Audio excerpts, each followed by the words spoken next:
Yeah, I think everything about it really as like a holistic experience, everything was super positive. So it wasn't even just like the journey was positive, although both were. But, the home was beautiful and it was comfortable. The meals were all made by a private chef and they were delicious. And it was fun because the facilitators were just very personable, and I felt like I was able to actually connect with them like on a real human level. And like looking at the pictures and reading about the home and all this stuff, like I knew it was going to be great. But I was even surprised like that it was better than I was hoping for.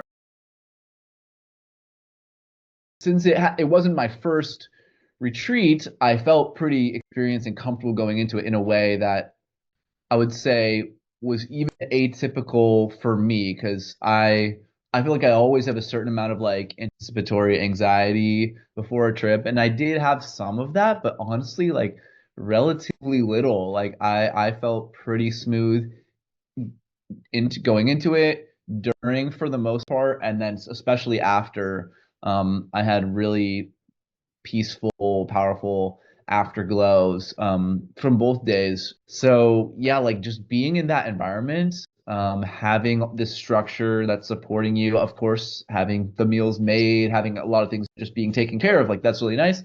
And then also having these group sharing moments where you get to hear from other people about their experience and get to relate to them and really connect. And that in and of itself, I think, adds a lot of value to just the experience of psilocybin alone. So when you're in a room of people where everyone's in a really solid, peaceful place, like it feels amazing because it's so easy to stay there because everyone's kind of supporting each other in that way. There's always a couple things on my mind, actually, and one is related to just me working towards a career transition, first of all.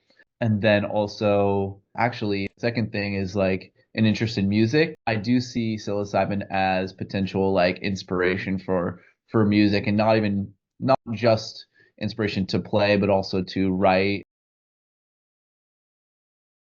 The service center itself that Odyssey was working with, I felt like it was really nicely designed, very cozy, and pretty, and I liked all the music.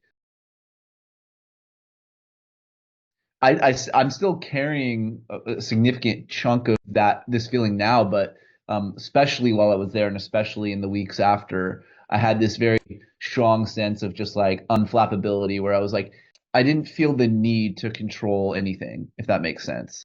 I felt like no matter what happened, no matter what outcome happened in anything I was involved in, like it was okay, it was good. That was what was the way it was supposed to happen. So like because of that, I had this like faith in that I was able to feel zero anxiety, like and also be really like kind of in the flow and feel good.